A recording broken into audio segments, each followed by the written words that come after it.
Hey there. Welcome to physics. I'm going to be the teacher. My name is Mr. Clow. I apologize for the poor audio, but I'm just going to do this real quick for Meet the Teacher.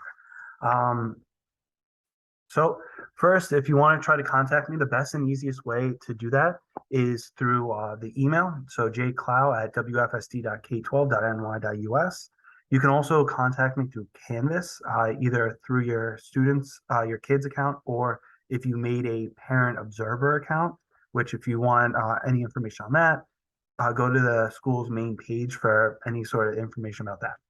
You could also call me. However, I have limited free time in the school to call back. So it doesn't always work out too well. Email is really the best way to contact me. Um, so I told the students for the most part that this is a fairly tough class, but for the most part, this is not tough because the content is difficult or the workload is hard. Basically, it requires a lot of reading comprehension as well as good algebra and math skills, which a lot of times a kid will have one but not the other. So it sometimes it will take a while for them to kind of adapt to it. Some will adapt quicker than others. So just keep that in mind that some of the other kids might end up struggling at least in the beginning, but as long as they're putting in the effort and they're doing a lot of practice problems, it should start becoming a little bit easier. I do want to point out that this class does end in the Regents, and they are expected to take the Regents. Because of the fact that this is a Regents-based course, that means that all of our test exams and the grades are going to try to reflect what they should be getting on the Regents. So the exams are written to reflect, to kind of mimic the Regents, and the grades that they get to give a good idea of what they would get in the test. So for the most part, a kid who's getting a 90 in class is not expected to be getting a 70 up. They should be getting a 90 up. Just throwing that out there. And it basically means that because this is a little bit more of a difficult course, that it does kind of require them to make sure that they work hard. Now, if they've taken the chemistry Regents, not the class, but Regents, I found that through previous years that most kids tend to score within 5 points there. Sometimes, usually within 5 points higher than if they got on the chemistry. So again, if they ended up getting an 85 on 10 Regents, then they're kind of expected, or it would make sense for them to get either a high 80 or 90 on physics.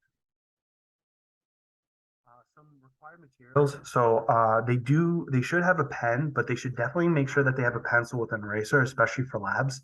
I do have calculators. I know that the school does provide calculators that they can borrow. So if you have any questions about that, let me know. But it is important that they have a calculator that's not their phone. And then they should also have a three-ring binder and loose leaf. They're going to be getting a lot of handouts from me, a lot of thick packets. So they want to make sure that they have a binder, ideally dedicated to the class. That way they can kind of organize and keep everything together and they're not losing things. Now, the grading policy, which I know a lot of people probably are more concerned about, is following a lot of the stuff that the rest of the science department does. So it's a 70% assessment. So tests and quizzes and quarterlies all fall within that 70%. Labs are going to be worth 15%, and class participation and homework is going to be worth another 15%. So in order to kind of get that idea that the grade that they get in a class reflects the grade that they get on the Regents, the assessment is going to take a large portion of that grade. Now, the assessment, like I said, there's three categories to it. Tests are held at the end of each unit, so pretty much every 3 weeks or 4 weeks or so, usually composed of multiple choice and free response.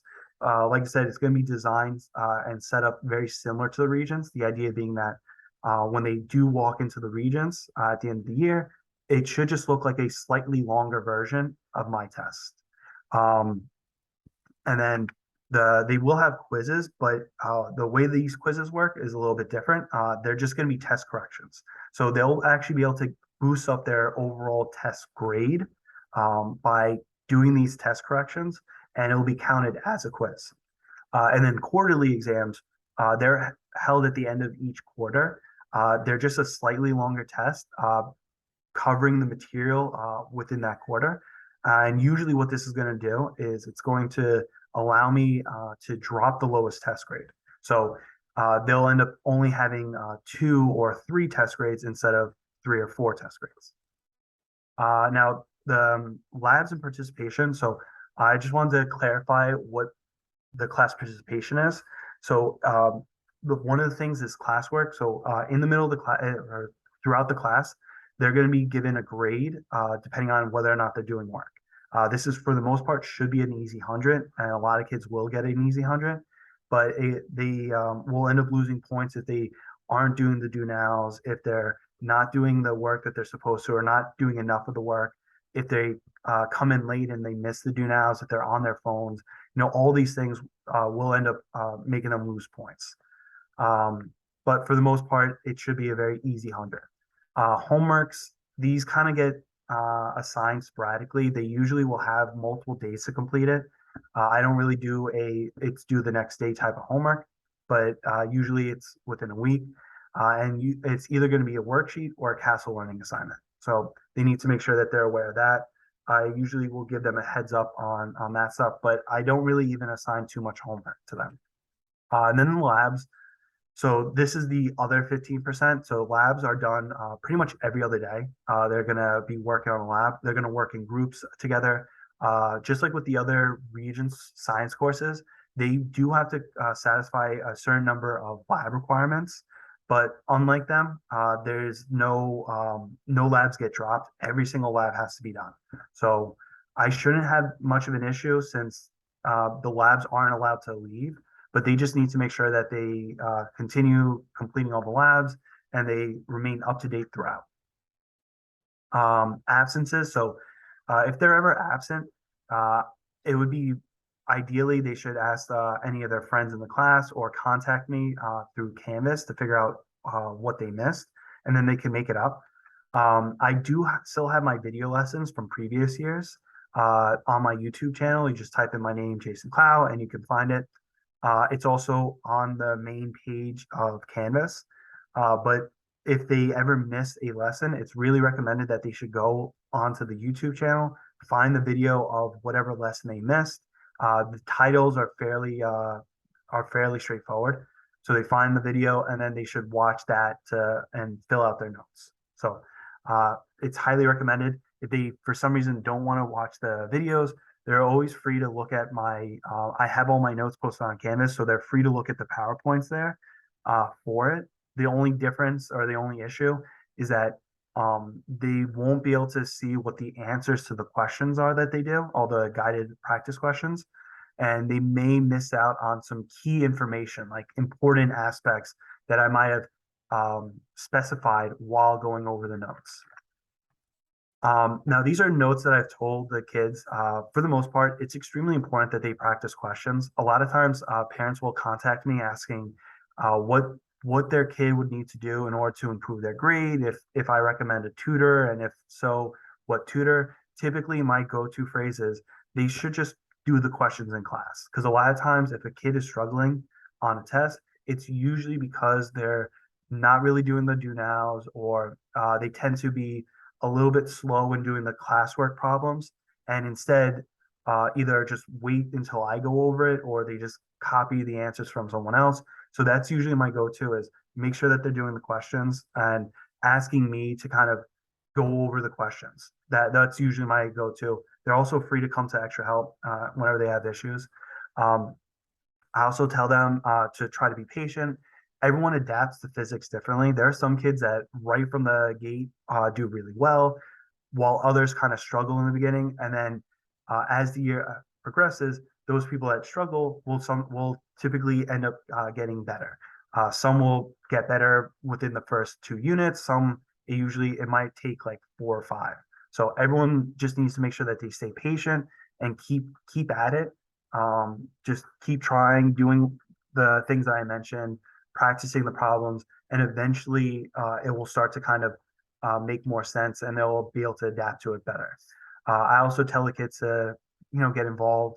Don't just sit there and again wait for me to go over. It's usually, make sure that they ask questions because that really kind of solidifies things. I've said before that Just like how you can't watch someone performing a sport and immediately do exactly what they do, it requires training. The same thing applies here. They need to train. They need to make sure they go through that practice stuff in class in order to prepare for the test. Um, and the other thing is I am reasonable. I do want to try. I do want to make sure I help out the students. However, one of the issues I always find is that kids will wait until the very last day to ask for help. They'll ask at the very last day if there's anything they can do to drop something. So my grades are always posted the moment they're done, the moment the grades are due, they get posted onto iCampus right away. So if there's ever an issue, I always tell the kids to come to me right as quickly as they can. That way, if they want me to drop their lowest homework grade, I could try to assign something very quickly that I can apply to everyone in the class and not just one person. So I'll mention that to you as well. If you see something wrong with the grade, feel free to reach out. The sooner we can tackle the issue, the better it will be. And like I said, I know that some kids have other APs and work and sports that could conflict with certain due dates. So the earlier I can be informed about these conflicts, the better. And that's pretty much it. If you have any questions, like I said, feel free to contact me through the email or through Canvas. Otherwise, have a great day, and hopefully this is a great rest of the year.